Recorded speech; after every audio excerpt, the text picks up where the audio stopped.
What I'm used to. Okay, wait a minute. There you go. Nice. I'm burping shit. Ladies. Man. Hey, you always complain about why the show don't. We always start off on some goofy shit. You starting off with some burping over here. You burping on Bourbon Street. That's what that sound like. What's going on, people? What is going on, man? As you already know, man. This is your boy. This is your boys over here. 6-Man Case Styles, Mad Mike Sports. And we got our homie from AFN, Mr. Knight Rider in the building, a.k.a. Producer of the Year, Knight Rider. Yes, sir. Yes, sir. Let's put that thing up in there. Well, man, Knight Rider, how you doing, man? Appreciate you joining us, man. How you? Hey. Understand you was down there in Nolan's, man. How was your trip, man? How was it? Hey, man, look here. I'm gonna start to make that a annual thing, man. That shit was straight. I enjoyed myself down there. Had some really good food. Hey, no.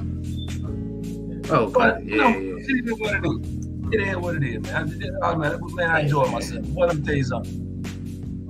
The Dirty Bird Nation was out in droves, dog.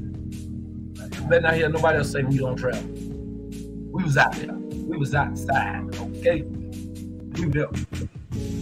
Okay, definitely, man. And appreciate everybody tuning in with us right now, man. So, Mike, you already know, before we start this show, we got to hit them with those 3 words. What those 3 words is? The real roll call.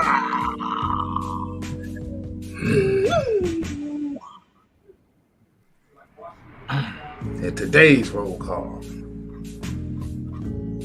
we're going to kick it off with Big Ant in the building.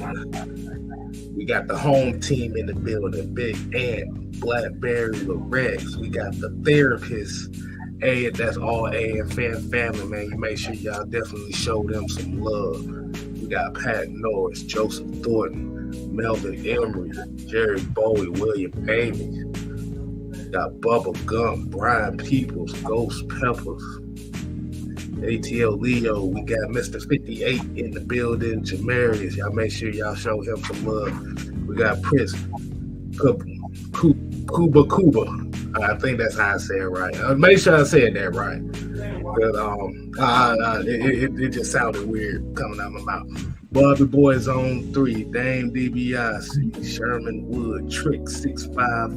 We got Devon in the building. Prove It, Polo DTV, Sonia, that's my people. She's in the building. Appreciate you joining us. Scotty Robinson, Alex Edwards, Raymond Collins, Nathan Floyd, Yusuke Knight, Michael Walker, not that Michael Walker, and D. Coleman. So we're going to go ahead and get this thing popped off here in 3, 2, 1.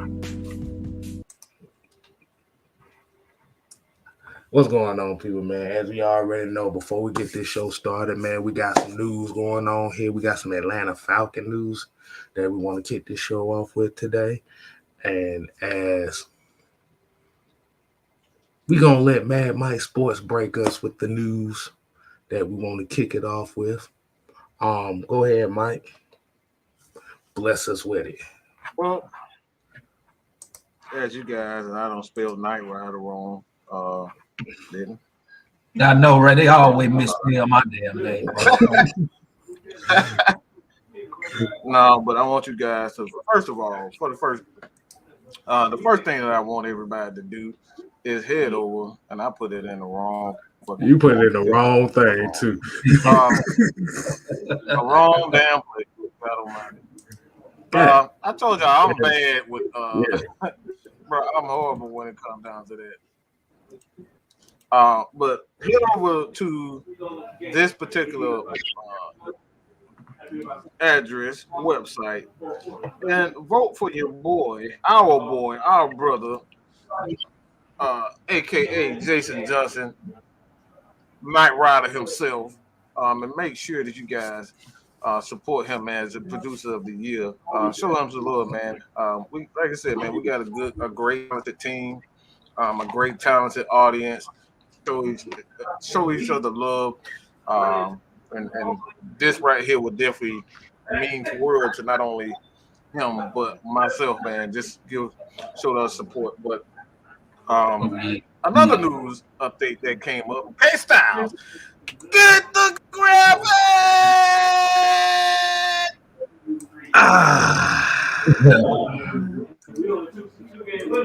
Damn, my boy. Yeah, boy, Caleb Huntley. I was about to say Caleb McGear, but Caleb Huntley is out for the year. I didn't necessarily see it during the part of the game. I don't know how I missed it, but he is out for the year with a ruptured Achilles. This is absolutely devastating news. He put out a tweet earlier today that said, he's a warrior. He's gonna bounce back. But we've had a great year when it comes down to our running game, and we never want to see guys go down. So shout out to Caleb Huntley and wish him well. And K-Style, one more time. Get the graphic! Boom! There go my guy right there. Troy Andersen. He is the starter. He's officially the starter. We kind of foreseen this. We've been saying all year long, this guy is the future of the Atlanta Falcons defense. He had a very good game. I think he had 7 tackles. Rashaan Evans had 8 tackles. So he was all over the field. Of course, he's going to get better, but they had a great game, man. And like I said, this kid is absolutely this dude is amazing, man. T1000, Troy Andersen. He's officially the starter for the Falcons in the next 3 games, I believe. So that has been your news updates for today on what show is it? Cooler Talk. We have so many damn shows. I've been forgetting. I was about to say this. Get it together, Mike. Get it together, dog. For bro, we got so many shows in here, but that has been your Atlanta Falcons news updates. So you guys, K-Style, want to get us to the next topic at hand. Hey, before you do that, y'all check on Blackberry. Blackberry having a party somewhere, man. Y'all know Blackberry having a party somewhere right now, man. Oh God. Yeah. But like you said, definitely prayers up to Caleb Huntley. I know he pretty much had a good year to a lot of our standards as far as the Atlanta Falcons and what this run game has meant to this team all year, and he played a big part of it. So definitely wish him a speedy recovery and hope to see him running that rock again for the Falcons next year. Yeah. And to Troy Andersen, why are we surprised? Why are we surprised at this point? I'm just surprised why he wasn't starting a little bit earlier. See, I think the issue why that was is because since Michael Walker has been there longer, it's kind of like with the Mariota thing where they're trying to give you the opportunity to kind of show yourselves. Because like I said, Michael Walker showed improvements and stuff when they took that green dot off his helmet. Mm-hmm. But he didn't really light a spark like that. Like I said, when you see Troy Andersen on the field, Mr. T1000. Yes, sir. I saw I don't know if y'all saw. I don't know if y'all paid attention to it, but he was meeting running backs in the hole. Let's just say that. So like I said, it doesn't surprise me at all.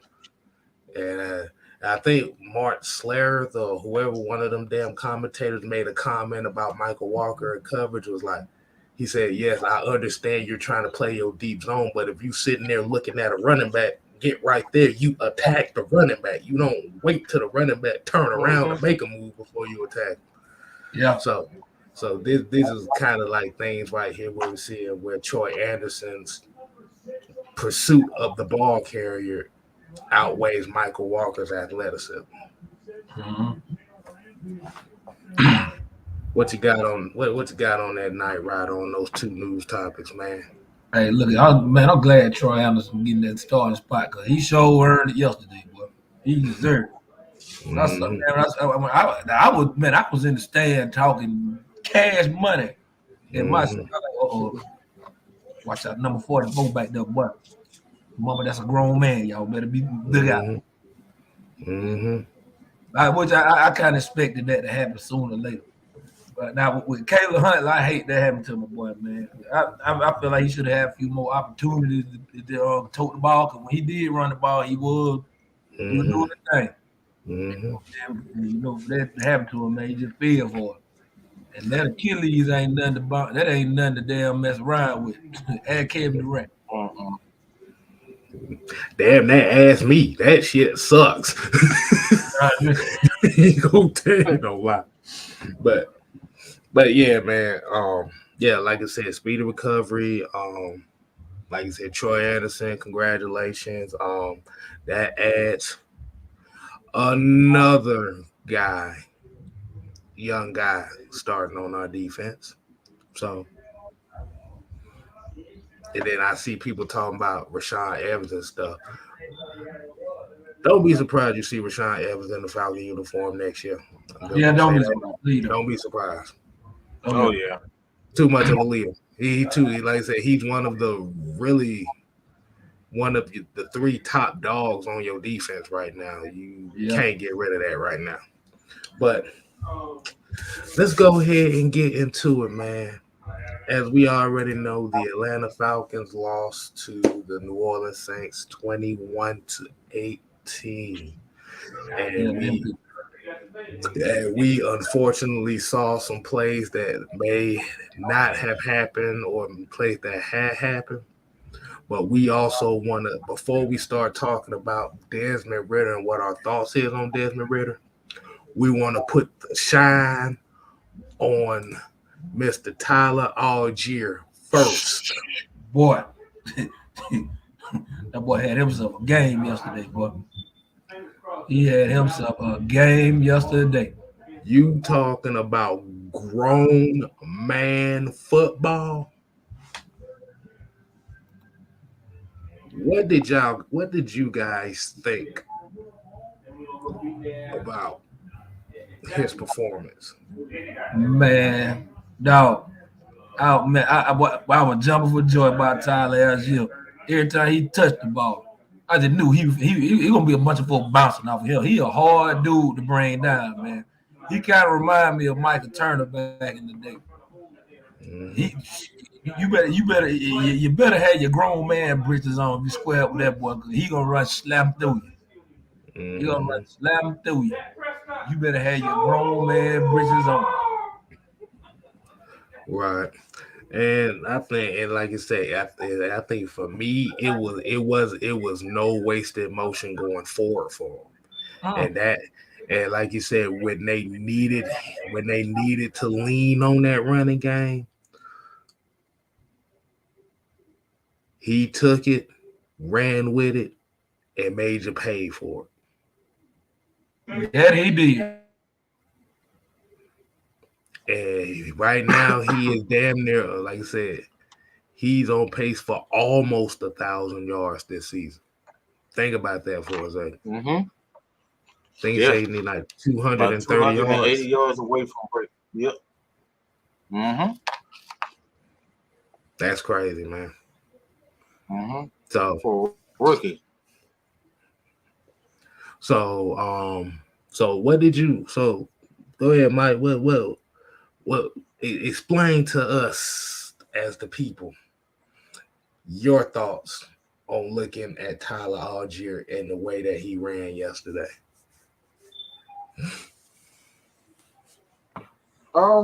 It's certain things that I look for in players. I don't look at players and how far they can throw, how fast they are, how quick they are. It's all about the confidence, and if you have confidence that early in the game, chances are you're going to be a great player in the NFL. He run with purpose. He knows he's a hard tackle.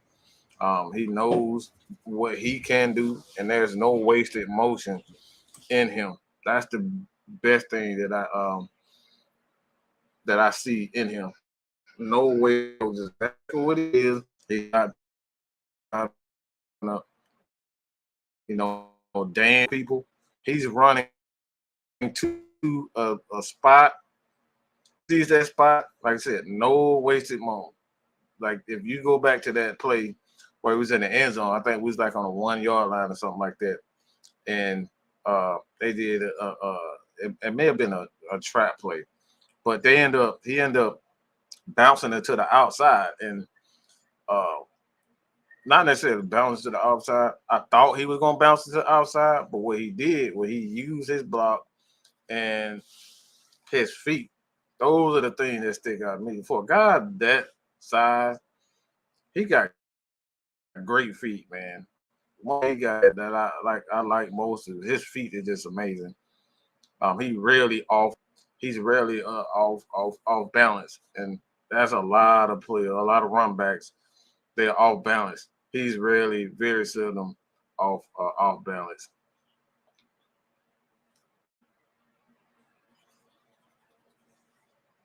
Y'all gotta remember he got that Samoan sleeve tattoo, so there's the reason why I missed it. I don't know how I missed it.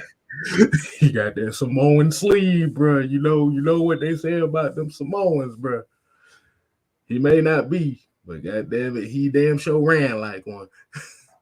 Mm-hmm. He does. All right. Anime, what's going on? What's going on? I hope you got some. I hope you got something good in that cup. I mean, it's plenty of good in this cup. That's how I'm in a good mood right about now. How's everybody doing? How's everybody's life? Survive Monday, because I'm still on it.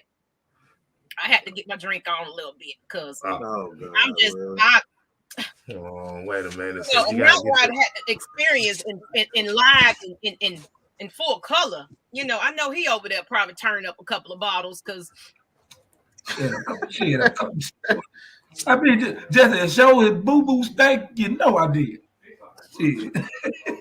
I'm just upset, people. How in the world, Falcons? We went there, took care of business. I know y'all gonna get into one certain player that I just have my gripes with a couple of passes that just got. We ain't gonna go there. I know y'all gonna get to it, but. Man, those was game-winning situations, and we fucked the opportunity up. And I'm sorry, y'all. I'm sorry. Oh Lord. She's I've been sipping on everything in this cup. She's sipping on some Santa Claus didn't bring me no kind of win. I said, Santa, bring me a win. Please. So Ms. May, so what did you think about Tyler Allgeier's performance yesterday? You gonna try to split past that? Oh shit, God damn it, I can call her anime, make my cake anime, whatever. You gonna try to slip past it? He said anime. You already know because I'm getting drinks in the cup. He not gonna get punched out. So. Punched out by who? As long as you keep looking forward, we good. You see, I had to bring out the calm fan right now because I ain't sniffing no coke live on TV. Like I ain't doing that. Wow, I got the calm fan. But for real, Tyler, he's the future. He is definitely the future for the Falcons. If we can finally get this play calling together. As well as the right team. So, God, we got so many, just anyway, it's about Tyler. I'm sorry, y'all. I'm pissed off. She up through there right now. I'm up through there right about it. But no, seriously, I feel like he is definitely the truth. And I do hope the Falcons hold on to him for a long, long term. It's like we really need some people that are just like to the point it's almost felt like he was the only one that cared to play. But other than that, I just feel like Tyler Skylar is just really something to definitely hope, to really appreciate. And I hope that a lot of players are starting to take notice of what he's doing. I know with Ridder, it was his first game. I'm not too disappointed in what was going on, though. Rookie season, I expect a rookie to make these type of mistakes right about now. And then I keep talking about the play calling because I don't know about y'all, but I'm starting to question Arthur Smith's play calling at this point. Yeah, I started questioning a little bit yesterday, boy. I was more a little bit. That was I was questioning him and that ball of making mark was making it no damn easier. I just feel like I think Arthur Smith is still trying to figure out where he want to go with this team. Right. I mean, you don't have the players. That's the whole point. Like, in order to be a great play caller, you need somebody to catch the goddamn ball. And that's why I know y'all gonna get into that one. That's why I said it's gonna hold off. Catch the damn ball. You gonna be a good. Yeah, but that's actually a very good kind of segue into it right quick as far as the play call. I will say this though. I will say this though. I think the beginning of the game they tried to force Ridder to throw the ball too much. That's where I like I said, I don't know if it was more so trying to get him out his nerves. But like I said, at the same time, there was a couple plays where wide receivers dropped the ball too, so it ain't all Arthur Smith. I mean, it's not all Arthur Smith, but I wouldn't have agreed to having Ridder throw as much as from the beginning of just starting. Hey, I'm gonna tell you one thing. I was happy about with Ridder. He didn't turn the ball over at all.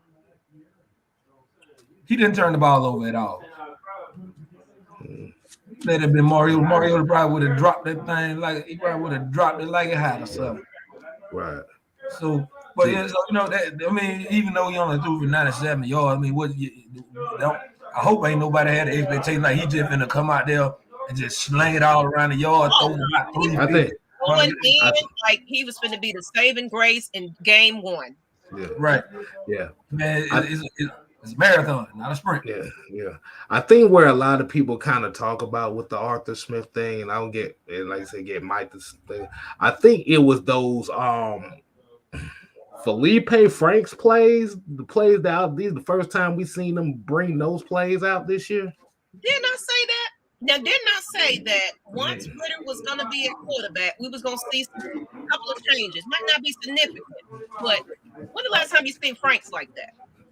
It's been a while. I ain't seen Felipe, Yeah, we ain't seen Felipe Franks since he dropped that pass in that damn Cincinnati game.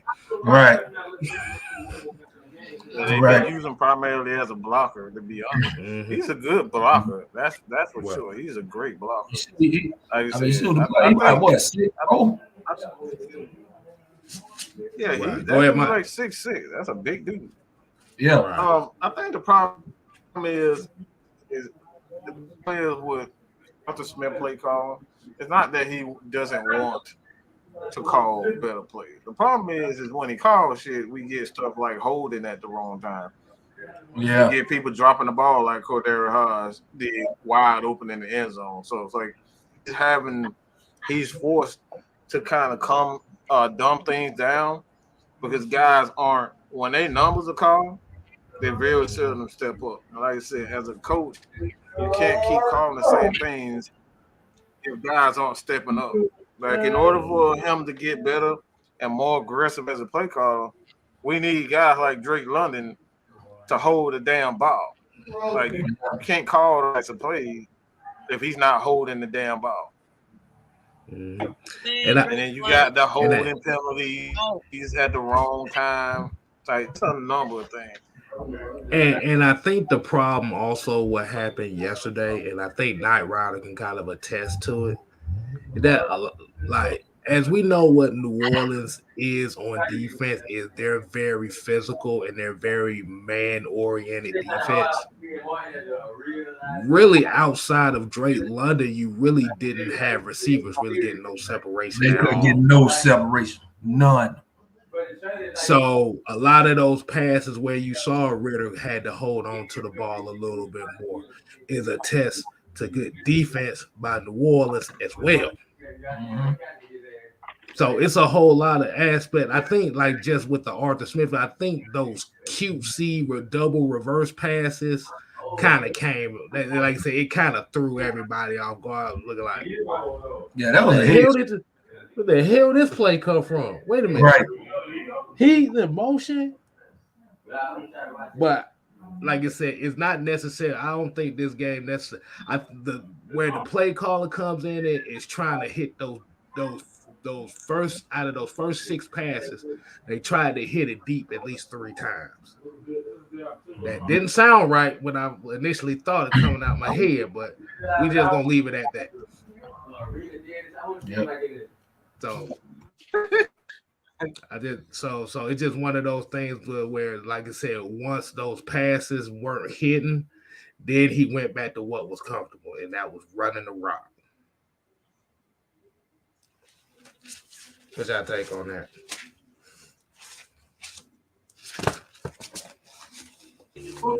Hey, I'm with Raymond Collins. That one play call right there, that thing had me cussing, man. I was cussing. I didn't know what the hell I look that, like I said, it was a brand new play to me. I think like I said, that was like the first time they ran that play all year. Right. I mean, it would have worked, but I'm telling you, like I said, it would have worked if the wide receivers had separation, but it didn't work. Yeah. Go ahead, Mike. I mean, for one, plays like Felipe, like I said, you gotta understand that Desmond Ridder likes to escape on the middle of the field, using the middle of the field. So defense is gonna have to change how they attack. So you're gonna see plays like Felipe Franks on the edge, and you're gonna see not Caleb Huntley anymore since he's out. They're gonna have to use those types of plays, those reverse plays, those motion plays to attack the edge, because they go in the middle a lot more.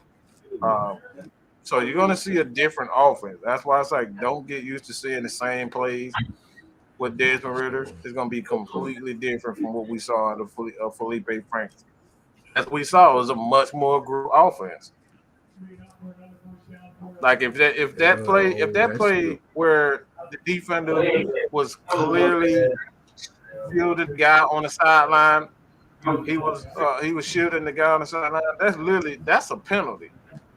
But they didn't call it. They called it later in the game when he was doing it, but when it happened the first time, they didn't. That's literally an illegal play. So, like I said, man, like a lot of things that happen, it's something to build on, man. It's really just something to build on. I think what everybody say, I have no problem with the play calling, but if I had one, if I did have one issue, it is how he started the game being so aggressive. He should have just at least calmed them down a little bit, check things down, to get him in the rhythm and eventually go deep. But at the end of the day, man, if we make those plays, nobody talking about the play calling. It's always when things don't happen, everybody the play call. You execute, you ain't worried about the play call. Mm-hmm. Hey, another thing too, Mike, your defense ain't doing no favor going down 14-0 that early. Oh my God. Yeah. I want y'all to think about that. I want y'all to put this in perspective of this game. Think about this. The Saints beat the Falcons 21-18, right? Am I correct? 21-18. Right. Yep. 14 of those 21 points came in a span of 1 minute and 49 seconds.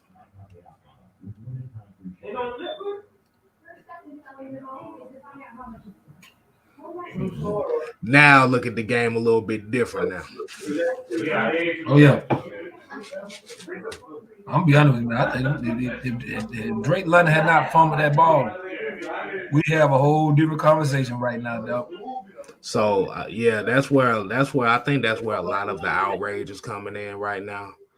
Is the fact that you know how they say winning cures all.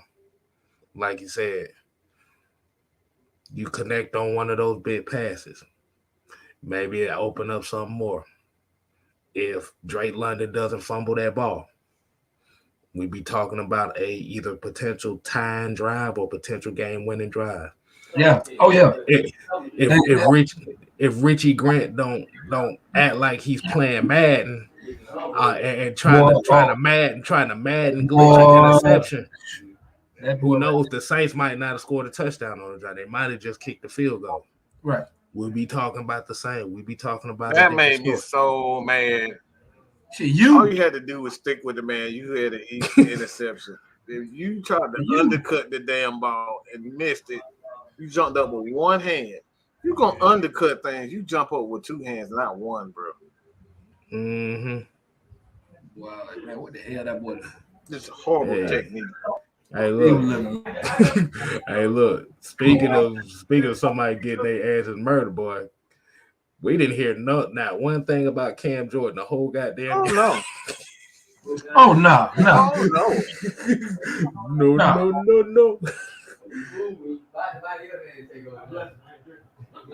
So yeah. So it's like you say, it's three is what Utah sports always say. It's 3 to 4 plays that can cost you a game or can win you a game. And it's just unfortunately there's a couple plays that didn't go our way. I don't know what it is about Taysom Hill against the Falcons, but it always seemed like he has his best games against the Falcons. I don't know why. Taysom Hill just he's like a cheat code for the Falcons. He always damn tear our ass out of frame. I'm like, man, can we do something with him? Mm-hmm. Yeah, going down 14-0 kept the crowd in it in the entire game. Right. But even though it kept them in there in the entire game, you got to think about it. They scored 7 points in 58 minutes. 7 points. So they was on the edge of their seats that whole time. Oh, and Arthur, and I'm glad you brought that up because it reminds me that Dean Pease actually showed up at the game after he was released from the hospital. So he was at the game, but I'm just be real. I don't know how. I just don't know how a guy runs into an old 70-year-old man on the sideline doing small things like punting, fielding punts. Like, bro, you fielding punts. Why are you running out of bounds? That's what I'm trying to figure out. Right. Yeah. I didn't know nothing happened to Dean P till after the game. Mm-hmm. Oh, yeah. man. Yeah. Exactly. Ran into the Oh, let me get this super chat right quick, man. Brian Peoples with the 199 saying big props to Frank Bush, play calling on defense. It started off ugly at first. But like you said, once he played way too much zone. He played way too much zone early in the game, and they took that. He started going away from that, but he was playing way too much zone for me. Mm-hmm. But like I said, once he got away from that, and they started going to more man and started being a little bit more aggressive in his blitz calls, Saints couldn't do shit.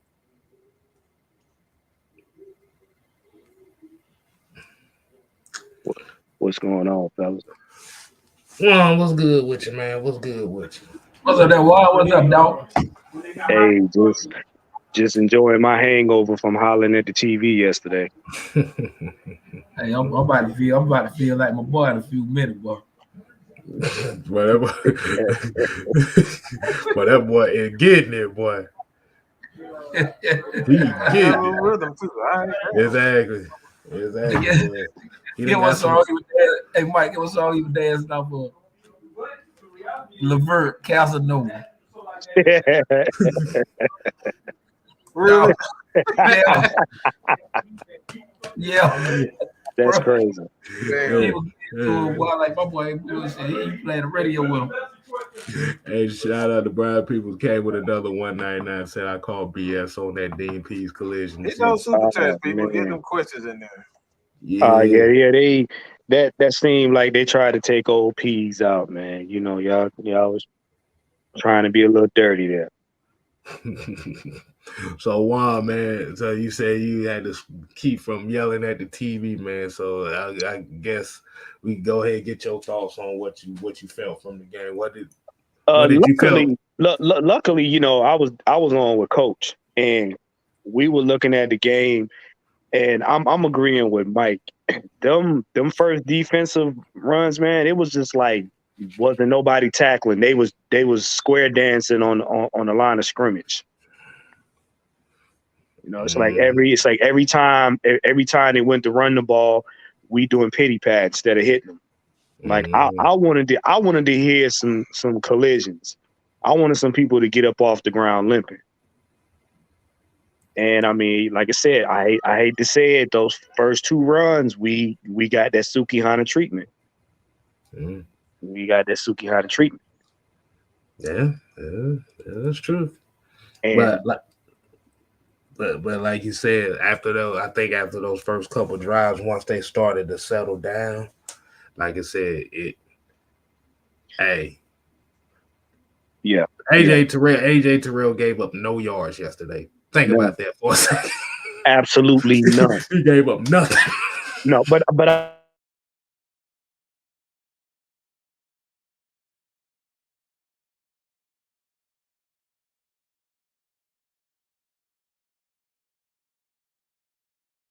Did I just freeze up?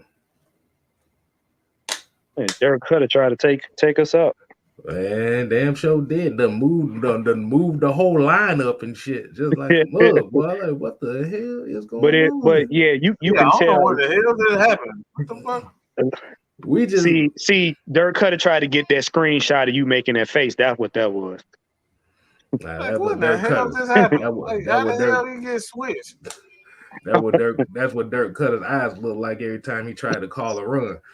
Right. But did you see the way that sack played out where Grady and Rashawn both got him? Mm-hmm. That's the kind of stuff I like to see from the defense. Right. Because old redhead back there, he had too much time in the pocket. He damn sure did. He was back there making business decisions. That wasn't. But as far as the offense, though, you know what? For this being Ridder's first game, I wasn't mad at all, man.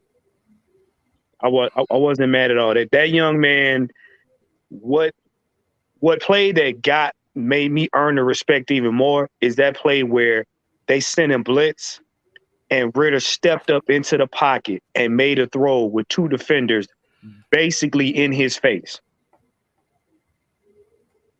He basically took the hit and still made the throw. That to me right there, that's one of the plays that stood out because that showed me he came to play. He wanted his team to win regardless. And did anybody listen to his post-game press conference? Nah, I ain't get a chance to listen to it, man. What you say? Basically, Ridder said, if you look at the last 36 seconds of the game, when the Falcons got the ball back, but it was like we weren't going to get down to the field goal range. They panned over purposely at Drake London's face. Drake looked like he was done. Ridder said after the game, he said, nah, I walked over to Drake. He was like, nah. He said, man, don't hang your head. He was like stuff happens. He said, no, don't hang your head. He said, pretty much it happens to everybody. You know, we gonna do this. You still part of this team. You still a good player. He said, hey, Let's get out there and get back to work tomorrow. He said, I went over there and I picked my man up. Mm-hmm. And that is the one thing that everybody in the comment section and on this panel have been telling you about Ridder. That man's a leader. He ain't worried about how they lost the game. He ain't worried about what people gonna say on Twitter. He saw his man sitting over there with his head down about making that fumble, and he walked over there and he picked him up. And like, look, it happens. Hey, whatever. Let's get back to work. Ain't no way in hell you would have had Mariota would have been sitting right beside him with his head down. I hate to say it. Mariota would have been right next to Drake with his head down. Mm-hmm. Yeah, because when the fumble happened, Ridder was actually the first guy that picked him up, like literally.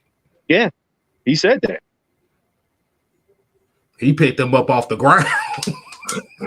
That's exactly what I was talking about. They're more vocal leader on the field. A lot of people do a lot of stuff off the field, but sometimes things happen during the course of the game where you have to, it's got to be more vocal. Guys gonna do the wrong things. One thing that I saw from Ridder is when he saw certain coverages and whatnot, and I was kind of surprised by it. When he saw certain coverages from the Saints, he was really vocal, and he changed it immediately. So he knew exactly what he was looking for, he was looking at. Right. And they have prepared him. They have been preparing him. Yeah.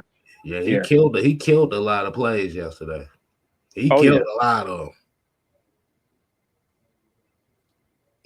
So my question for y'all would be, what would be y'all grade for Ridder's performance? What would be y'all grade for him? My grade, I give go ahead, Mike.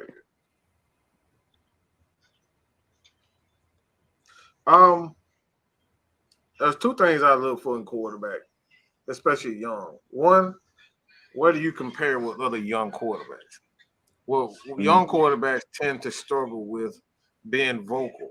A lot of them aren't as vocal. A lot of them aren't as decisive, and they get rattled easily. So if I was to say one thing about as far as that aspect is concerned, I think he's a guy that isn't rattled, but I saw one quote yesterday during the game where he was saying like he has to learn when to give up on plays, and I think that's his biggest problem.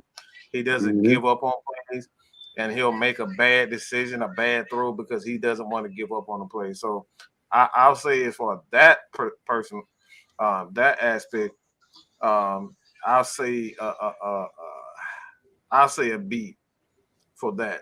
As far as his throws is concerned, I gotta say at this point in time a C+. You're throwing it with confidence, but that chemistry with the quarterbacks is going to take time. So I'm gonna just give it a C as far as his throws are concerned, but his mental aspect, him knowing when to throw things, knowing when to do things, I think it's elite, to be honest, for his decision making. But decision making is one thing. Why they actually make those throws and be consistent with it. So the chemistry with the wide receivers. One more thing too. We complain, and it's something that we always say all the time. Everybody do all that complaining about, Mariota not hitting his best receivers, and then yesterday I saw the dumbest shit. Is it like, why is he only throwing to Drake London? That's what y'all been asking for. Right. Drake London was the only guy getting open. I said that in the show. I said that in the show before the game. He was going to throw to Drake London. That's exactly what y'all been. Why he ain't throwing to Kyle Pitts? Why he ain't throwing to Drake London? Now you get him throwing to Drake London and Kyle. Well, not Kyle Pitts, but he's throwing to his guy. Now y'all want to spread the ball around. Like, come on, people. Make your minds up. Right. For Ridder, I give him a B as far as being able to deal with the pressure, because that young man kept his composure throughout the whole game, good or bad, and he led the team. He led the team whether they behind or when he was coming back. He led the team. He did his thing. As far as passing, I only reason why I give him a B is because I didn't expect anything less. But Mike, you do make a good point though. Yeah, he has to work on that, not giving up on the play, because sometimes you can do too much and that can be more detrimental than, throwing it out of bounds, because you can make a mistake and actually give it back to the other team inadvertently. So yeah. But I mean, I expected, like I said on the show and like we've been saying, I expected him to make rookie mistakes. You know what I'm saying? This was his first real game. You know what I'm saying? So he was gonna make those mistakes. Mm-hmm.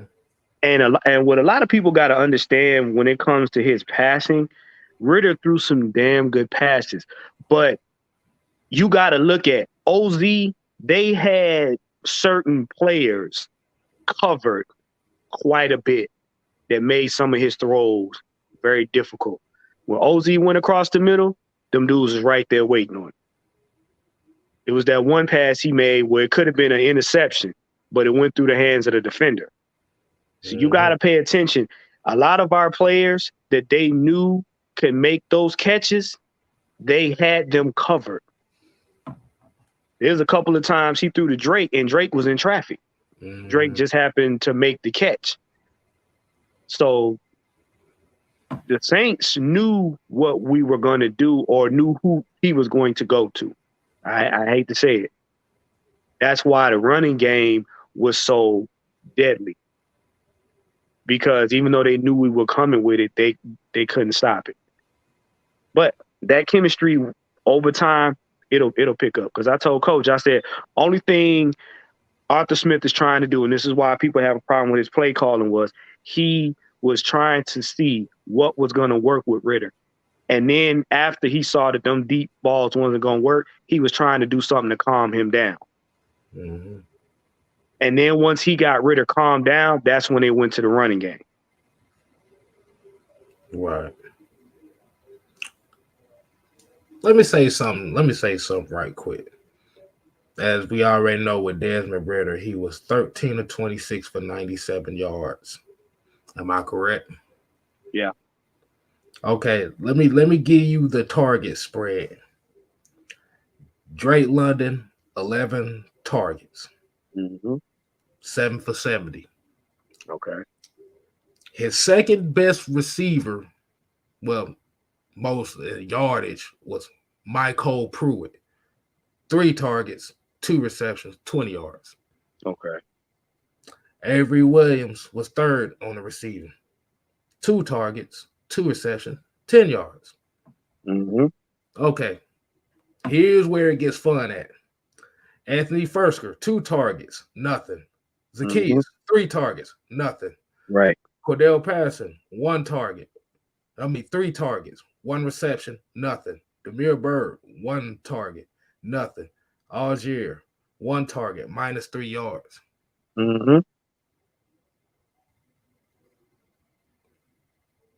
They focused on the players they figured Ridder would throw to, because they know Ridder can throw the ball. That part of the film they studied very well. They know he's not gunshot, but they know he doesn't have a lot of experience. So they made sure in those coverages they had 1 to 2 defenders on them at any given moment. So if he was able to throw, because trust me, had they not had so many people on OZ. Okay, and now granted, we did have a couple that missed catching the ball. I'm not going to overlook that. But if you look at the bulk of them, it was the men was in coverage. They were coverage, because I said to the coach, I said, "Dag, they all over OZ." Yeah, because they know those balls would have been caught, and those would have been plays that, like you said, would have drastically changed the outlook of this game. So let me put this in perspective. You had 5 guys that he targeted for a combined 10 times, combined for two receptions for -3 yards. Mm-hmm. Yep.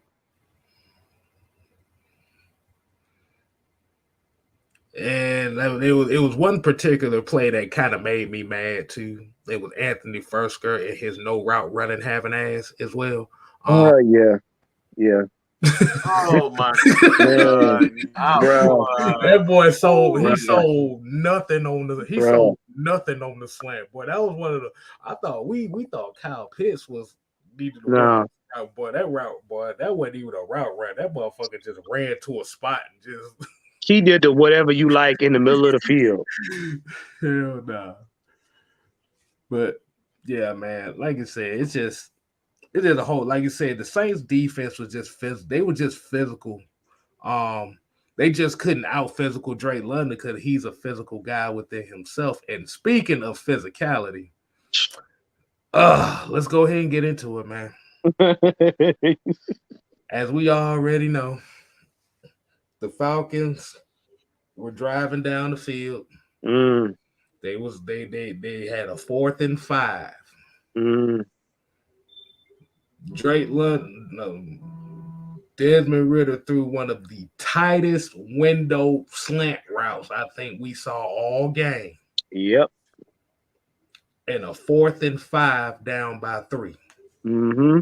Which was completed, by the way. This could have been a first down. What happened after that? Go ahead, Case Dad. Go say it.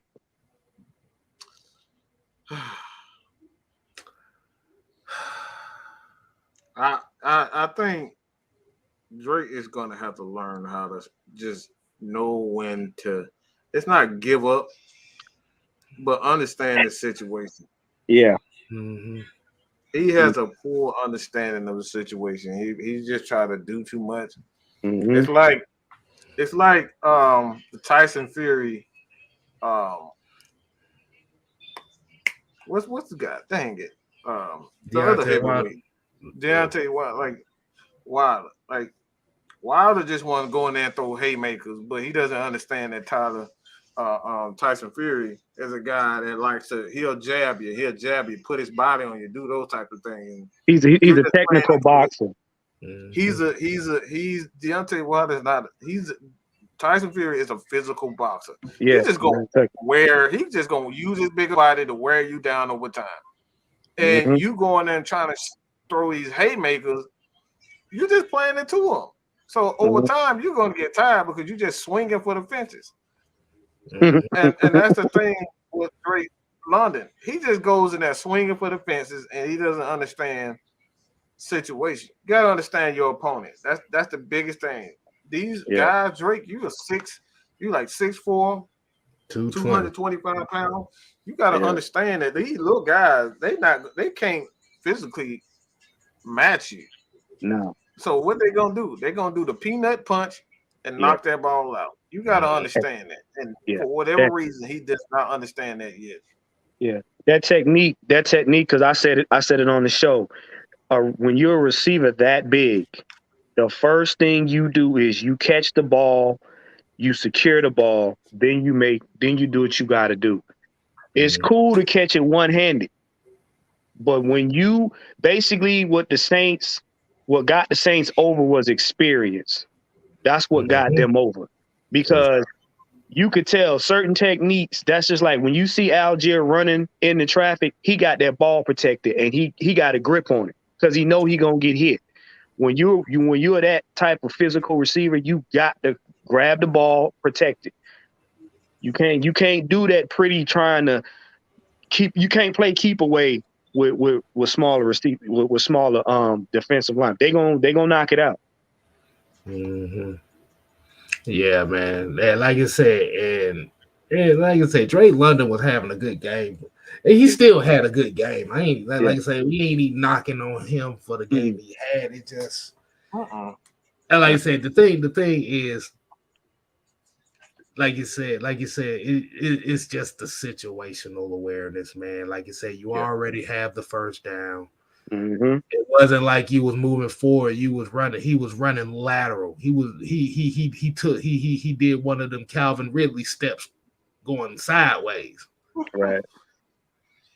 And like you said, you leave yourself open to that possible play, especially when you got about 3 or 4 receivers out the way. Like I said, this is the second time Drake London has had a turnover that nearly that has cost the Falcons some type of points. Yeah. Like you said, he just gonna have to learn, man. You got to go to the Tyler Lockett school of getting down. Right. You got. I was about to say, boy. He's like a mad black woman. He don't want to get down for nothing. You know what? Wow. Look, I meant to say a bad woman, but the problem was I was thinking of the movie too, and it just came out like that. So it happened. But you know what? That's what's happening here right now. And this is what real fans see, not spectators. You're looking at player development on the field. Now he's getting experience. You know what I'm saying? Because what if we've all played the sport? What's that one thing that irks a player more than any other is the fact when you make a mistake in the game when that could have been the game winning situation. That sticks with you. And some, like Drake and Ridder, they're gonna come back harder. They're gonna come back going at it even harder. And he needs that because, like you said, that lets him know where he stands and what he needs to improve on. Right. Because we also have to go. We have to look at the mindset that this is not a complete team yet. Nah. You literally, like I said, I had to literally count it up before the show. We literally have 10 starters out of the 22, which is 11 on offense and defense. We got at least 10 starters that have 3 years or less experience. Right. And with this team, you got some of those starters that's out. Mm-hmm. Like the majority of our starters are still playing on rookie deals. Let's put it in that perspective. Yeah. Yeah, they're still learning. They're still learning the game. So when we look at it, man, we look at these last 4 games and I think where a lot of people are kind of upset as far as looking at Ridder's number. See, those are the people that are looking at the numbers and not looking at the game itself. See, like you said, numbers can lie. Yep. Your eyes will not tell you a lie unless you believe in a lie. Right. Or you looking for something other than what's on the screen. Right. Like you said, is there some throws Desmond Ridder threw that was like, but what the hell is you talking about with that one? Yeah. He threw a few of them like that too. Yeah. And like I said, we've seen Mariota throw those same throws. Hell, you see all quarterbacks make them damn throws. They literally said this ain't nothing new in the NFL. See, what it is, and I'm just gonna put it out here in the air. The majority of the people that are saying that Ridder is not it, basing it on one game, are the same guys and gals and people that done had the same narrative about Falcons quarterbacks for the last 6 years. Pretty much. Talent envy. Yeah. Yeah. Because what it is everybody looked at Brock Purdy and what he doing in San Francisco and had that same expectation for Desmond Ridder. Not forgetting the fact that Brock Purdy is in a situation where he has majority of their weapons. Yeah. Yeah. Ridder doesn't. Yeah. Those are the same people. With experienced coach. But yeah, well, see, those are the same people that think a quarterback is supposed to block too. Mm-hmm. See, that's what I was talking about. We have, and I'm saying I'll say collectively, a certain group of spectators. I ain't gonna call them fans because y'all not. Mm-hmm. Have this tunnel vision of the quarterback is supposed to score, and then the quarterback's supposed to get back on the field and do defense. And when the team loses, it's the quarterback's fault because he can't be a puppet master on both sides of the ball. Even though he takes the responsibility, good or bad. Right. And this is why you have people, especially on Twitter, with the, okay, now, remember, if it don't go the way y'all think it's going to go, don't be trying to talk about, well, the Falcons need to go ahead and let's shoot for 2023. This young man has done exceptionally well considering the situation he's in, what he has on the offense to utilize, and compared to rookie quarterbacks that were in his class that played before him. Right. Because I can go back to week 1 and we can show you some of these rookie quarterbacks and how they played in their first games. Right. That Ghost Peppers here said Josh Allen was 6 for 15 for 75 yards in his first start. Yeah. Like you said, everybody's path. We got to remember everybody's path is not going to be the same. Right. Like I said, everybody and I remember and Mike can attest to you on this one. People thought Peyton Manning was going to be absolute garbage. He threw damn near 25 interceptions as a rookie. Yeah. That's my goat. Yeah. No, you right. Right. Peyton Manning was Peyton Manning's that dude.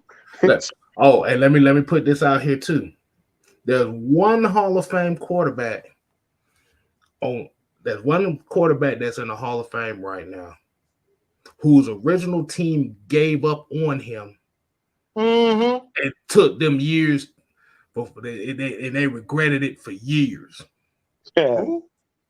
Who is that team, K-Star? I'm gonna ask everybody, do anybody know who I'm talking about? Who is it? Who is it? Who is that? I want to ask everybody, who is a Hall of Fame quarterback whose original team gave up on him because he wasn't playing well? I'm saying. It's I'm about to say y'all close, but that ain't what I'm talking about.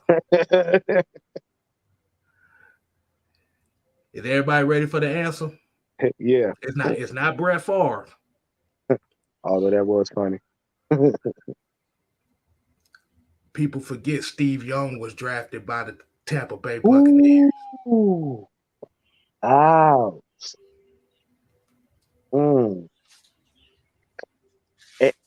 And let me put this into perspective so everybody can understand.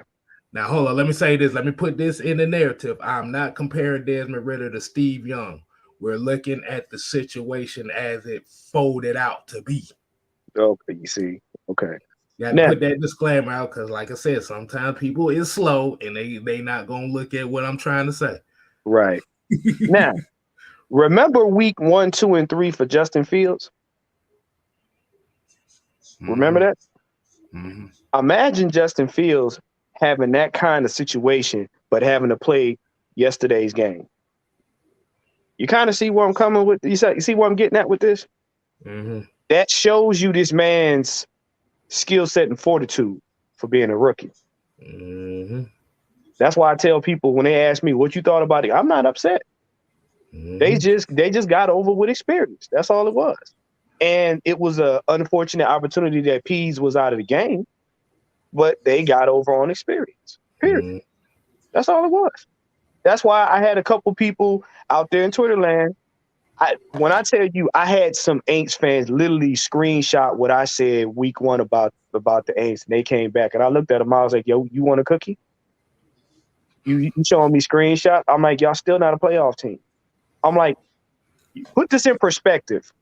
If you're gonna tell me you ended our season compared to what y'all won by the skin of an angel's feather, and we a 3-way tie in a division where nobody's over 500. Please tell me, what did you do other than get one space ahead in line? Mm-hmm. Go ahead, Mike.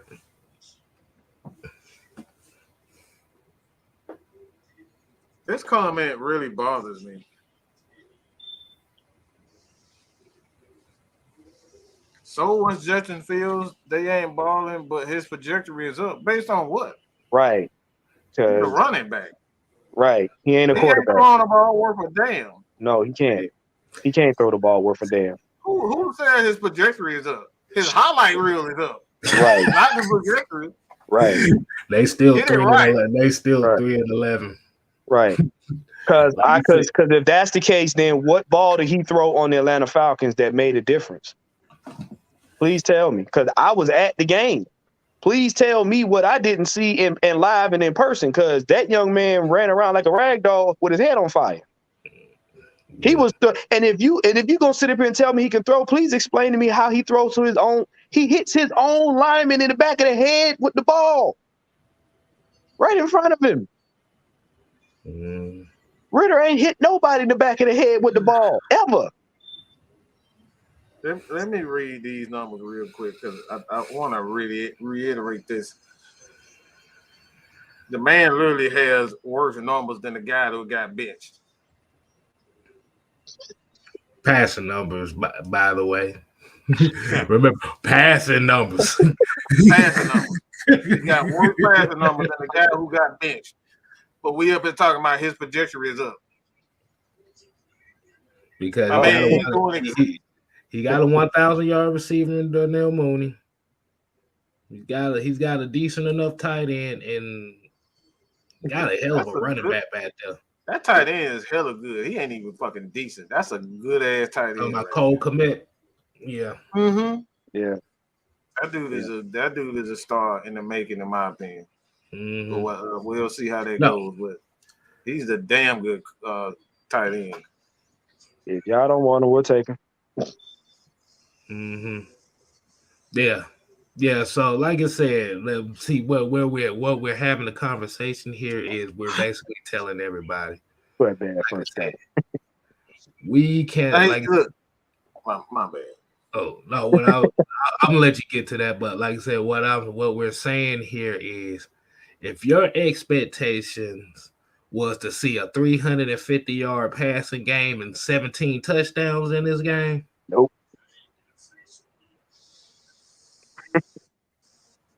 That's the reason. That's probably one of the major reasons why you probably be upset, because what we thought was we was gonna see a high air raid game. We have to look at it. They started off the game trying to air that bitch out. Yeah, it didn't work. Mm-hmm. So what did they do? The easy throws they gave him was to Avery Williams in the flats. Give him a couple passes to Michael Pruitt, either in the middle of the field, right, and run the damn ball. Right. Y'all not gonna see those deep ball passes and catches probably until next year, because you got to understand, even though he practices with these guys, he's getting that in-game experience, and that in-game experience sometimes isn't always translated into practice, because remember, you got to have defense in practice in order to simulate some kind of pressure, and then you have to give it up. You have defensive coordinators that have experience, so they know how to attack a young quarterback. Mm-hmm. So they're going to do things that's going to disrupt the little bit of chemistry that he has with his receivers and stuff. You gotta that part of the game is something he's gonna learn. Once he gets that under his belt, then you'll see those deep balls that will actually be dangerous. Right now, you're not gonna see that. So let me ask something right quick.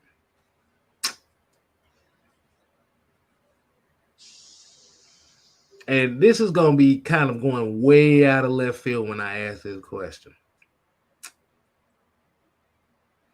And then this is all to the ones that may be talking about, oh, we need a quarterback next year and all that stuff like that.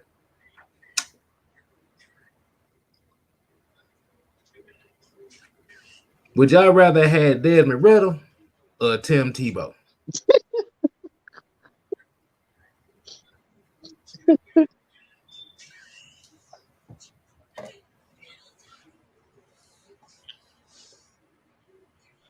That ain't even a question. I don't want nothing to do with no Tim Ebo. Right. I don't want to talk about him Ebo at all. See, the biggest difference was Tebow put those numbers up, but the whole team won. Am I correct? That team carried his ass. Pretty much. And he was a beloved figure for that. He was a beloved figure in Denver and in the NFL because of that, right? But what happened after that? Found out that dude couldn't hit the broadside of a barn. Got traded to the Jets the very next year. Now, he didn't amount to shit, but we wasn't surprised by that.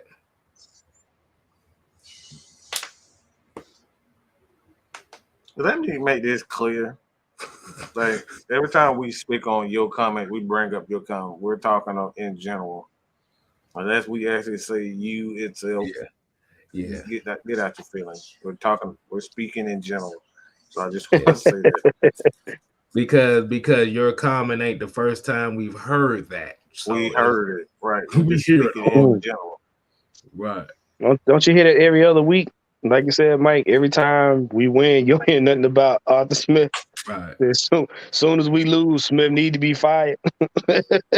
Yeah, it annoys me. Like I said, let me read these numbers real quick. There's the reason why I'm talking about people talking about his trajectory is up. I just want to read these numbers. 167, 1 touchdown, 1 interception. 174, 1 touchdown, 1 interception. 131, 1 touchdown. 186, 2 touchdown, 1 interception. 129, 0-0. 253, and it's probably his best game all year. And ironically, he had 3 touchdowns and 2 interceptions, and his best game of the year. 124, 1 touchdown and 1 no interceptions. 129, 2 touchdowns and no interceptions. 147, 1 touchdown, no interceptions. 139, 0 touchdowns, 1 interception. 229, 1 touchdown, 1 interception. 196, 2 touchdowns, 2 interceptions. 215, no touchdown, no interception. So again, where have we seen any production outside of running the damn ball? Where have we seen improvement? Because those are exact same numbers that we benched Marcus Mariota for. We literally benched him for the same shit. I don't know how many.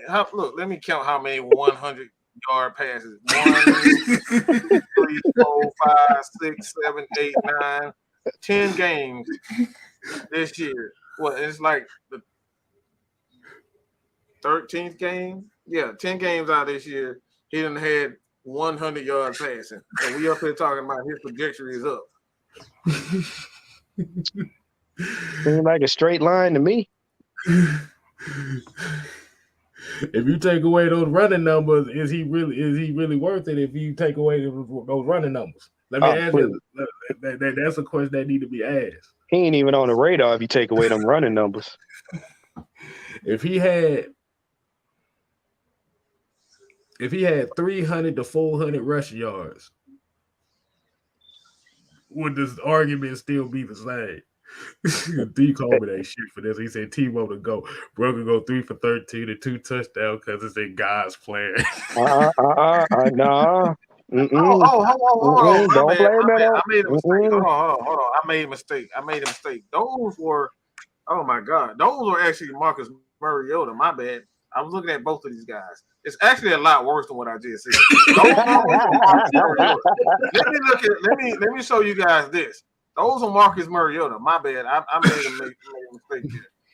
But it's actually a lot worse. 157, 152, 254, 153, 167, 123, 151, 179, 190, 208, 174, 170, 121. So he's actually getting worse as a passer. He's actually getting worse. So he has 12 games of under 200 yards. 12 games under 200 yards. So yeah, my bad. Those are Marcus Mariota. Marcus Mariota's numbers are actually better than what he's doing. Yeah, he's getting praise for it because he's a highlight machine. And like I said, he's doing a good job. He's making them highlight plays. I'm not gonna hate on that. He's doing exactly what his skill says. But don't say that he's on the projector. Like he's been able to run the ball like that since his rookie year. He's been doing that ever since he was in college. That's what Kirby brought him in. You know, when he played for Georgia, he brought him in to be a spark in the run game. He did that. He's been doing. That's who he is. Let me see something. He's a running back that can throw the ball. Cause we about to end this show here soon. Let me see something right quick. I'm glad you said that too. Hold on. Y'all keep talking. Let me look at it. It just comes down to all about who we like, man. Mm-hmm. Like you said, because and I'm gonna put it like this: had Justin Fields been on Atlanta, y'all would be giving him every excuse as the reason why his numbers are not where they need to be. I'm gonna tell you right now, it'd have been everything from the dog as a mascot didn't do his job to the water boy gave him the wrong thing of Gatorade. I mean, come on, y'all have been giving him every excuse. But like you said, because it's a quarterback you don't like, you gonna pick him with a fine-tooth comb. Mm-hmm. That's all it is. Yeah, he has 23 total touchdowns on the whole year. He's a primary source of that offense. Mm-hmm. He got 15 passing touchdowns, 8 rushing touchdowns. But the most important stat is that team is 3-11. Don't that sound familiar? K-Styles, don't that sound familiar? Yeah, it does. But yeah, it does. But what essentially goes down, what I'm essentially gonna say this, and I'm have to bring back out my fan of calmness here, as y'all see. Let me go ahead and snap it one time.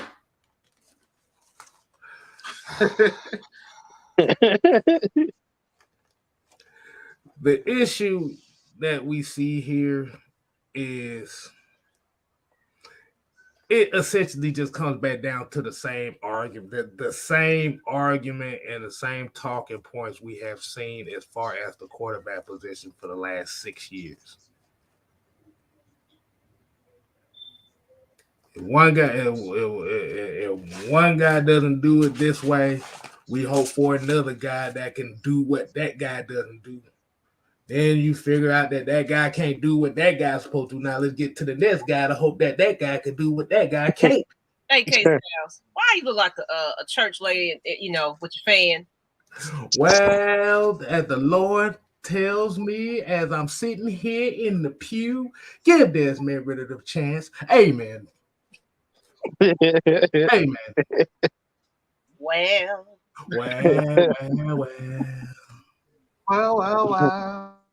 Jesus, take the wheel. If the Jesus take the wheel, as we watch Desmond Ridder as he throws pass after pass after pass after pass, as my Lord tells me, while I got beans, greens, potatoes, you name it. Can I get amen? Amen. Amen.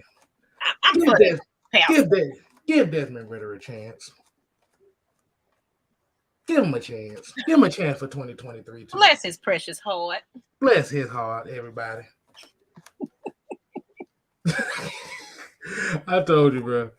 This shit does actually keep me calm, though. I ain't gonna tell you.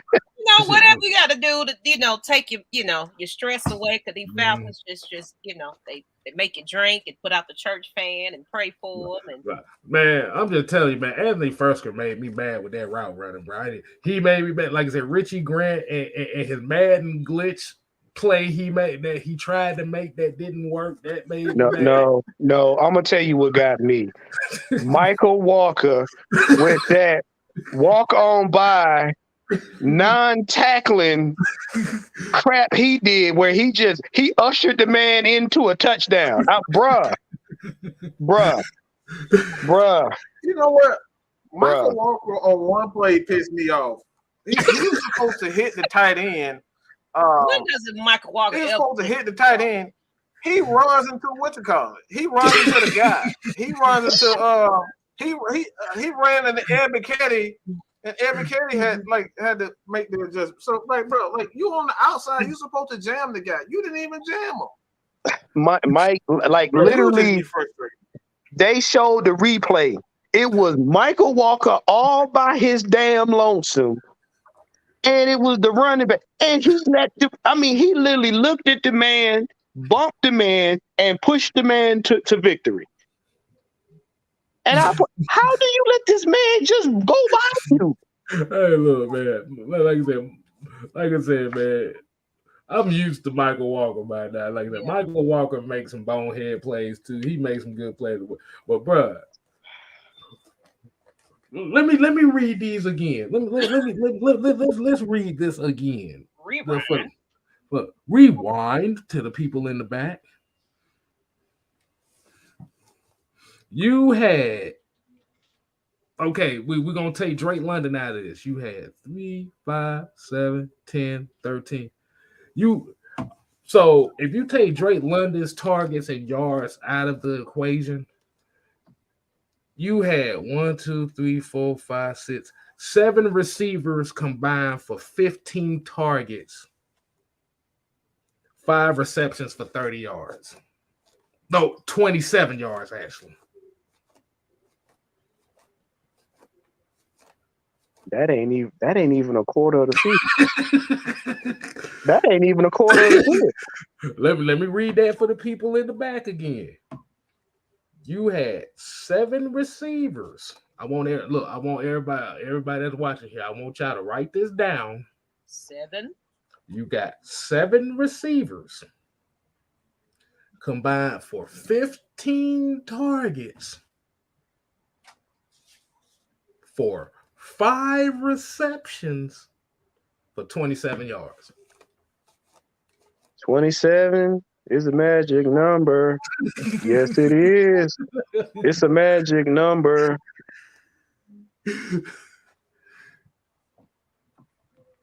And we took Drake London out of the equation, bro. We took him out of the equation here. See, Lord have mercy. Let me go ahead and hit this thing a little bit faster. I'm starting to get upset. Yeah, this by the time where the organ lady just hang on that one note. No. Dave, I said that's not even 5 yards a catch. Hell no, that shit's like 4.5 yards a catch combined out of 7 receivers. Look, it's just that's like 1.5 yards per person. Hold on. Let's do some mathematics here. Okay, we're gonna combine. Okay, let's do some mathematics. We're gonna take 27 yards divided by 7 equals 3.8 yards per reception for 27. Yeah, we wondering. Let's also divide that by 15 targets. Uh-oh. That's 0.25 right there. I told you. Less than 1. So I bet we on the team next year. On what team? Who? Michael. Nah, Michael Walker gonna be on the team next year. Okay, he still got one more year left on the deal. You stay on the outside, and that's where you stay. Don't come inside no more. He need to be an outside linebacker. You need to stay outside. That's where he suited up best. Every time you come inside, you break something. You just tear the cups for the players, you know. Yeah. You do. No, he can play. Like you say, he just don't need to be calling no plays, and he need to stay his ass as a pass rusher. I'm trying to tell you, stay on the outside. Don't come on the inside. Michael Walker is going to be safe on this team next year. It just depends on how. You know what? I'm gonna take that, but it just going to depend. It's going to depend, yeah. So let's go ahead and wind this thing down. Got about 9:50 here, so let's go ahead and wind the damn thing down, man. I tried to join y'all. Y'all hear my son. If you don't hear him, he in the It's all parlaying today. You know, they out for holidays, and don't give me no kind of breaks. Well. Damn, you ain't gonna get it. Damn breaks. Your breaks is done. Oh yeah. So we're gonna go ahead and wind it down for the night. We definitely appreciate everybody tuning in for the Cooler Talk Monday. If you're watching on Mad Mike Sports GSN channel, y'all make sure y'all go ahead and subscribe, motherfuckers, as well as if you haven't subscribed to Atlanta Falcon Nation, Please Subscribe, bitches. It's free. It's free. $3.99. $3.99. We sure do appreciate it. Exactly. And make sure y'all hit the like button on all the videos. Please hit that subscribe button. It's more important than the view itself. So please hit that subscribe button. Do us a favor. You don't have to get all the notifications. I can set it where you don't get notifications. All right. So please hit that subscribe button. We really need you to do that. And hit that like button too, because that adds to the algorithms as well for a lot of these videos. This lets people know that we're here for real. So we're trying to get some Christmas gifts on the tree. Feed the family. We're trying to the noodles and $5 box. Hey, everybody say, it might be some tricking money involved in here too. You don't know what we're doing with it. Might be some tricking. You might be tricking around here. Hey, look, I need some moonshine for Christmas. Y'all help me out. We're currently at 2,600 on AFN. So y'all get us to 3K by the first of the year. I'm calling. And then Mad Mike Sports, where you at, bro? I think he was last I checked. He was like at 7. I think he was like at 7:30 or something. The last I remember. 7 for on this one. About 7, nearly 750. Yeah, 750 now. Okay, cool. Them to 1K and AFN to 3K people. Right. And like I said, man, we're gonna let everybody get their closing statement going on here. But everybody got anything to say? The floor is yours. Look, man, it's the process. Everybody thought we was gonna be a 2 or 15 team. It's a process. We're building a foundation. Trust me. We got our quarterback. He's gonna grow into the team. We're gonna be good. Y'all just be patient. Okay. What you got, Maggie? Oh, hold on. Let me say it right. Anime, what the hell do you got? I'm about to say, what the hell are you talking about, Maggie? Damn. One thing I can say about what Juice Talk Sports posted earlier, I don't think we read it, but he was saying that Arthur Smith basically said he wasn't going to play Ridder like a rookie. That means he has a lot of confidence in his name. So everybody that want to go draft a quarterback in draft and everything, I'm not going to get it. Right. But anyway, everybody just continue to subscribe to the channels as you goddamn know. All these folks. We got some things we cooking up very soon. A lot of comedy things are coming out. Me and Juan been kicking it for a minute to talk about some things that we're going to come together and do. I watch out for that, as well as I remember Love's Exchange. I just had some meetings with some beautiful young ladies that will be joining me for a show for January. And they're football fans. Oh, that's gonna be very interesting. That's gonna be very interesting. So I'm gonna try to incorporate it and get some women on this channel. Definitely. Got mama time every now and then. But we like to kick back and have a couple of beers just like the fellas.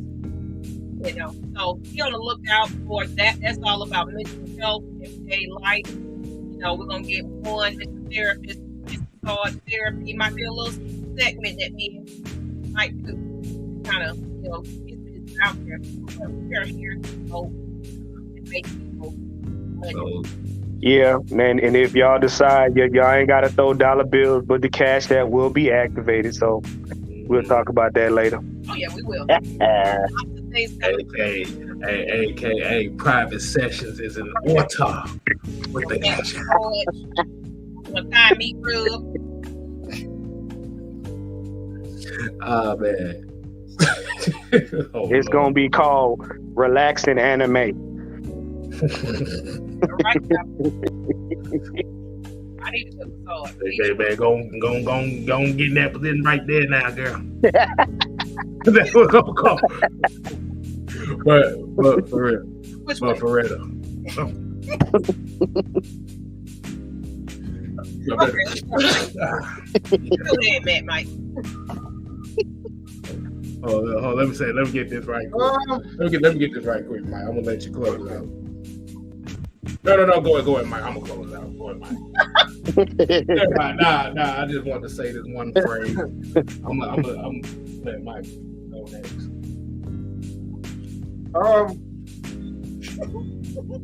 If you got love for us, man, not only do the super chats really help us in maintaining the upkeep of this channel, it helps us grow, and we're trying to get to the next level. In particular, things like the websites. So if you guys are gracious enough to give us anything, any amount, any dollar amount,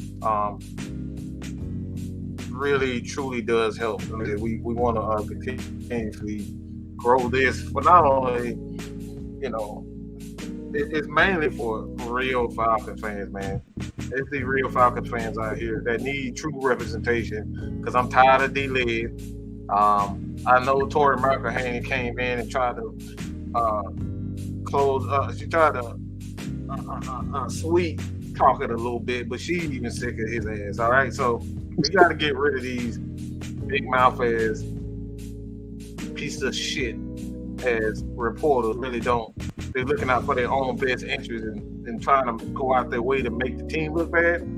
So every Cash App that you hit us on was Mad Mike Sports, Atlanta Falcons Nation, or just Super Chats, or mainly hitting that subscribe button.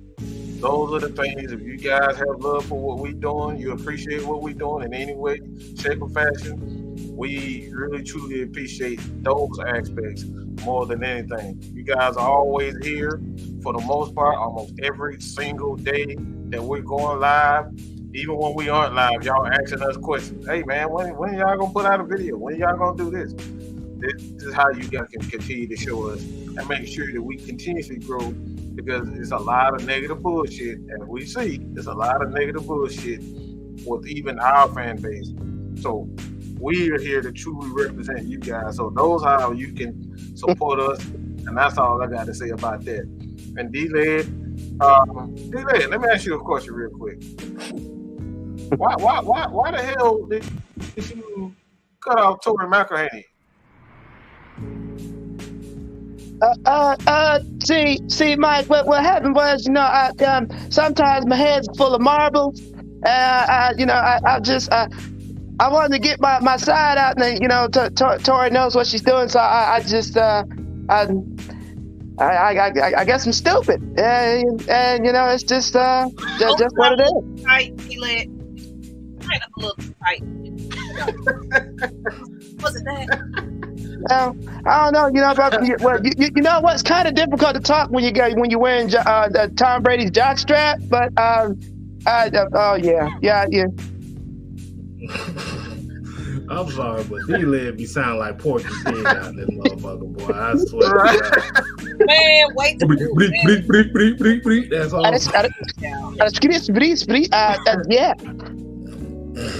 That's awesome. And as I will say, just like one of my favorite content creators, shout out to Jay Childish. I'm going by this philosophy for this channel as well, and he always says, holler at your boy, but just don't yell. Which means subscribe to this motherfucker. You can holler at me, but don't yell. Shout out to Jay Childish as usual. So until next time, people, we got the 6-man convo coming up tomorrow, so we ain't here to play. We here to stay. Go home. God damn it, Anime, you already went above and beyond everything. We ain't even got to the home part yet. I'm feeling good, y'all. Yeah, I see. We know this. We know this. We know that them eyes is hella low. Them things that Drew Dahlman snap low. Low.